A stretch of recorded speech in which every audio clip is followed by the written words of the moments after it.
Hello guys, welcome to our channel. তো আজকের এই ভিডিওতে আমরা ইন্ডিয়ান ফুটবল রিলেটেড বেশ কিছু গুরুত্বপূর্ণ আপডেট নিয়ে কথা বলবো। তো ভিডিওটা ইন্টারেস্টিং হবে, শেষ পর্যন্ত দেখতে থাকো। আর আমাদের এই চ্যানেলে যারা প্রথমবার এসেছো তারা অবশ্যই সাবস্ক্রাইব করে পাশের বেল আইকনটিতে অল প্রেস করে দিও। তো চলো শুরু করা যাক। প্রথমেই একটা দুর্দান্ত আপডেট দিয়ে শুরু করি। তো সুপার কাপের লাইভের একটা সমস্যা ছিল, তোমাদেরকে জানিয়েছিলাম। তো ফাইনালি সুপার কাপের একদিন আগেই একটা দুর্দান্ত সলিউশন চলে এলো। সুপার কাপের লাইভ কোথায় হবে সেটা নিয়ে কনফার্ম আপডেট জানিয়ে দেওয়া হলো। তো সুপার কাপের লাইভ হতে চলেছে জিও হটস্টার এবং স্টার স্পোর্টসে। এই দুই জায়গাতেই কিন্তু সুপার কাপের সমস্ত ম্যাচের লাইভ দেখানো হবে, এটা অফিসিয়ালি কনফার্ম। আজকেই কিন্তু অফিসিয়ালিভাবে কনফার্ম করে দেওয়া হয়েছে। তো সুপার কাপের লাইভ নিয়ে আর কোনো প্রকার সমস্যা থাকছে না।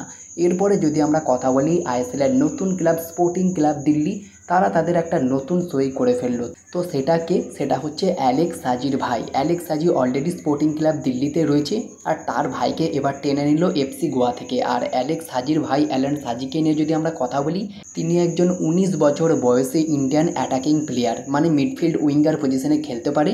তো তার সাইনিংটা ফাইনালি কনফার্ম করে ফেললো স্পোর্টিং ক্লাব দিল্লি। পাশাপাশি স্পোর্টিং ক্লাব দিল্লি তারা তাদের প্রথম বিদেশিকে অফিসিয়ালি কনফার্ম করে ফেললো, একজন দুর্দান্ত ব্রাজিলিয়ান প্লেয়ার। তিনি কিন্তু লাস্ট ইয়ার হায়দ্রাবাদ এফসিতেই ছিলেন। আর তোমাদেরকে আমি জানিয়েছিলাম যে হায়দ্রাবাদ এফসির যে সমস্ত প্লেয়ার তারা কিন্তু এই স্পোর্টিং ক্লাব দিল্লিতে থাকবে। তবে যে বিদেশিগুলো থাকবে কি থাকবে না সেটা নিয়ে কোনো কনফার্ম আপডেট ছিল না। তবে প্রথম 1 নম্বর বিদেশি হিসাবে একজন ব্রাজিলিয়ান মিডফিল্ড এই স্পোর্টিং ক্লাব দিল্লিতে যোগ দিলেন, আর তার নাম হচ্ছে আন্দ্রেই অ্যালবা। আর আন্দ্রেই অ্যালবা একজন 30 বছর বয়সী ব্রাজিলিয়ান ডিফেন্সিভ মিডফিল্ডার। বর্তমান মার্কেট ভ্যালু 2 কোটি টাকা। ডিফেন্সিভ মিডফিল্ডের পাশাপাশি সেন্ট্রাল মিডফিল্ডার পজিশনেও খেলতে পারে। খুবই কোয়ালিটি একটা প্লেয়ার, দারুণ খেলেছে হায়দ্রাবাদ এফসিতে। তো তিনি কিন্তু ফাইনালি স্পোর্টিং ক্লাব দিল্লির হয়ে অনুশীলনে নেমে পড়লেন। তো প্রথম বিদেশি হিসাবে তিনি কিন্তু স্পোর্টিং ক্লাবে কনফার্ম হলেন এবং অনুশীলনও শুরু করে দিয়েছেন। পাশাপাশি পাঞ্জাব এফসির একটা সাইনিং নিয়ে কথা বলেছিলাম যে একজন ব্রাজিলিয়ান প্লেয়ারকে তারা কনফার্ম করে ফেলেছে, অফিসিয়াল অ্যানাউন্সমেন্ট হয়নি। তো ফাইনালি পাবলো স্যান্টোস, একজন ব্রাজিলিয়ান সেন্টার ব্যাক, তো তার সাইনিংটা অফিসিয়ালি অ্যানাউন্সমেন্ট করে দিল পাঞ্জাব এফসি। পাশাপাশি ড্যানি র্যামিরেজ, তার সাইনিংটা তো অফিসিয়ালি অ্যানাউন্সমেন্ট করে দিয়েছে, গতকালকেই তোমাদেরকে জানিয়েছিলাম।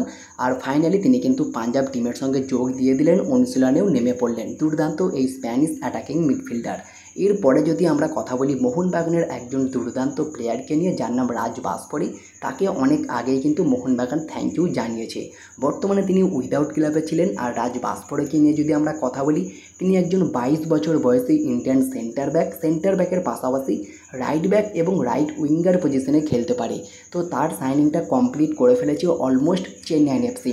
জাস্ট অফিসিয়ালি অ্যানাউন্সমেন্ট বাকি রয়েছে, খুব দ্রুত তার অফিসিয়াল অ্যানাউন্সমেন্ট এসে যাবে। তো রাজ বাসপরে ফাইনালি চেন্নাই এফসিতে মুভ করে গেল। এরপরে সবচেয়ে বড় যে আপডেটটা রয়েছে সেটা হচ্ছে প্রবীর দাসকে নিয়ে। তো গতকালকে হঠাৎই প্রবীর দাস কিন্তু কেরালা দল ছাড়ে, কেরালাকে অফিসিয়ালিভাবে থ্যাংক ইউ জানাই, মানে মিউচুয়ালি কন্ট্যাক্ট টার্মিনেটেড করে নেয়। অনুশীলনে যোগ দিয়েছিলেন, মুম্বাইতে লোনে খেলছিলেন লাস্ট ইয়ার, সেখান থেকে ফিরেও এসেছিলেন, অনুশীলন করছিলেন দলের সঙ্গে। ভাবছিলাম হয়তো এই মরশুমটা কেরালাতেই খেলবে, তবে ফাইনালি তিনি কিন্তু হঠাৎ করে কেরালা ছেড়ে তার পুরনো কোচের কাছে ফিরছে। তো সেটা কিন্তু হতে চলেছে অ্যান্টোনিও লোপেজ হাবাস। মোহনবাগানের কাছেও একটা বড় অপরচুনিটি ছিল, কারণ রাইট ব্যাক পজিশনে মোহনবাগানে আশিস রায় ছাড়া আর কোনো প্লেয়ার ছিল না। তো সেখানেই কিন্তু প্রবীর বর্তমানে উইদাউট ক্লাবে রয়েছে।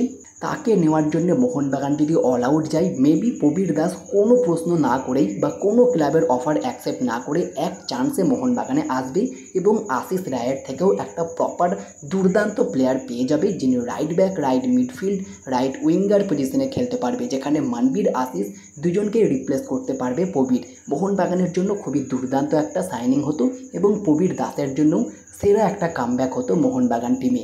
তো প্রবীরকে অবশ্যই মোহনবাগানের নেওয়া উচিত আমি মনে করছি। তবে সেখানেই অ্যান্টোনিও লোপেজ হাবাস তিনি কিন্তু প্রবীরকে একান্তই দলে চাইছে এবং ইন্টার কাশি প্রবীরের সঙ্গে অ্যাডভান্স স্টেজে কথাবার্তা চালাচ্ছে। সব কিছু ঠিকঠাক থাকলে মেবি প্রবীর তার পুরনো কোচের আন্ডারে, পুরনো কোচের কাছেই ফিরে যাবে ইন্টার কাশি টিমে, অ্যান্টোনিও লোপেজ হাবাসের কাছে। সেই টিমেই তাকে খেলতে দেখা যাবে। তবে হ্যাঁ, ইন্টার কাশিও কিন্তু আইএসএলে প্রমোট করেছে।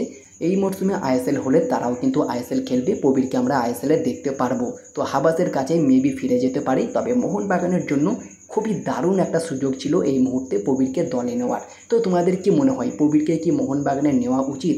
অবশ্যই কমেন্টে জানিও। তো এই ছিল আজকের ভিডিওটি ভালো লাগলে লাইক শেয়ার কমেন্ট করে আমাদের চ্যানেলটিকে সাবস্ক্রাইব করে পাশের বেল আইকনটিতে অল প্রেস করে দিও। তো দেখা হচ্ছে নেক্সট ভিডিওতে। Bye bye, have a good day.